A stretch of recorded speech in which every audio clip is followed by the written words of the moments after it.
నమస్తే, welcome to ప్రజా ప్రతినిధి న్యూస్. కుల దుర అహంకార హత్యలపై ప్రభుత్వం సీరియస్ గా తీసుకోవాలని చెన్నూరు ఎమ్మెల్యే వివేక్ వెంకటస్వామి అన్నారు. సూర్యాపేటలో కుల హత్యకు గురైన బంటి కుటుంబాన్ని పరామర్శించిన Chennur MLA Vivek Venkataswamy Vardhannapet MLA KR Nagaraju మీడియాతో మాట్లాడుతూ ఇంకా కుల వివక్ష ఎక్కడిది అనే వారు సూర్యాపేటలో బంటి హత్య ఘటనను అర్థం చేసుకోవాలని అన్నారు. కుల దురహంకార హత్యలపై ప్రభుత్వం సీరియస్ గా తీసుకోవాలని ఫాస్ట్ ట్రాక్ కోర్టు ఏర్పాటు చేసి తక్షణమే శిక్ష పడేలా చేయాలని అన్నారు. మాలబంటి కుటుంబానికి ప్రభుత్వం ₹1 కోటి ఎక్స్‌గ్రేషియా ఒక ఉద్యోగం ఇవ్వాలని ఆయన తెలిపారు. చాలా దురదృష్టకరం. ఇక్కడ 26 తారీఖు జనవరి జరిగిన ఇన్సిడెంట్ ఇంతవరకు కూడా అధికారులు రాలేకపోవడం, విజిట్ చేయకపోవడం చాలా సిగ్గుచేటు. సంబంధిత జిల్లా ఎస్పీ రావాలి, సంబంధిత కలెక్టర్ గారు రావాలి, కానీ ఇంతవరకు రాలేదు అంటే చాలా సిగ్గుచేటు. ఇంకా ఈ భారతదేశ చరిత్రలో ఇది ఇంకా మరవలేని ఘటన. ఇది తప్పనిసరిగా మీ అందరం కూడా ఈ యొక్క కుటుంబానికి అండగా ఉంటాం, న్యాయపరమైన పోరాటం చేస్తాం. ఎందుకంటే దళితుల మీద ఇంకా రట్టు మాల కులానికి చెందిన అబ్బాయి మీద దాడి జరగడం హీనకరమైన చర్య. తప్పనిసరిగా దీనికి చట్టపరంగా ఏమున్నాయో అవి తీసుకుంటాం. ఎవరైతే అధికారులు ఇంతవరకు రావాలి, తక్షణమే వారికి ఆర్థిక సాయం ఇవ్వాలి. అలాగే పోలీస్ ప్రొటెక్షన్ వారు ఏ విధంగా కోరుకుంటే ఆ విధంగా ఇవ్వాలి. జిల్లా కలెక్టర్ ఆర్థికంగా అన్నీ ఆదుకోవాలని ఈ యొక్క మీడియా ముఖంగా తెలియజేస్తున్నాం. తప్పనిసరిగా దీనిపైన గౌరవ ముఖ్యమంత్రి గారి దృష్టికి కూడా తీసుకెళ్లి ఈ విషయాన్ని వారి ముందట పెట్టడం. ఎందుకంటే హోంశాఖ మాత్రులుగా వారే ఉన్నారు.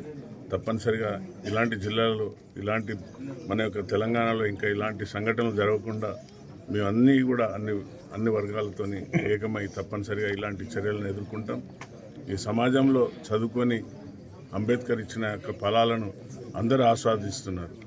అంబేద్కర్ అంటే అందరికీ దేవుడు. అన్ని కులాలకు, మతాలకు, అందరికీ ఆయన ఇచ్చిన హక్కుల ప్రకారమే జీవిస్తున్నాం తప్ప ఎవరి దగ్గర ఎవరిని దోసుకొని తినట్లేదు మేము. కాబట్టి దీనిపైన న్యాయపరమైన పోరాటం చేస్తాం. పెద్దలు గౌరవనీయులైన మా యొక్క సోదరుడు అన్నగారైన వివేకానందతో కలిసి తప్పనిసరిగా మేము ఈ యొక్క సమస్యను గౌరవ ముఖ్యమంత్రి గారికి తీసుకెళ్తాను. ఈ మీడియా తరంగా ఒక గ్రూసమ్ మర్డర్ అంటే కుల వివక్ష ఎంతున్నదో మళ్ళొకసారి నిరూపిస్తుంది.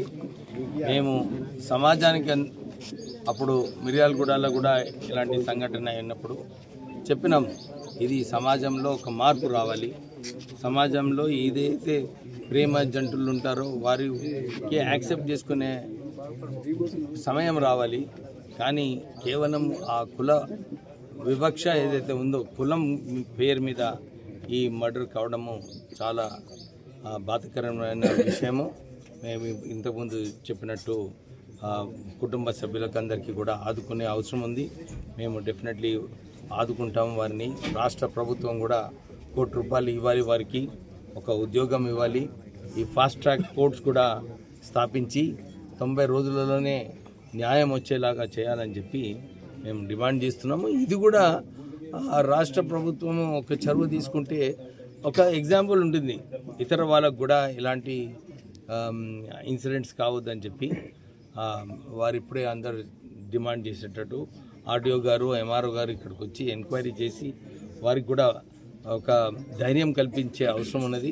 మేము ఎస్పీతో కూడా మాట్లాడి ఇక్కడ వారికి ఏదైతే బెదిరింపులు వస్తున్నాయో దాన్ని ఖండిస్తూ వారికి సపోర్ట్ చేయాలని చెప్పి ఎస్పీ గారితో కూడా మాట్లాడుతాం.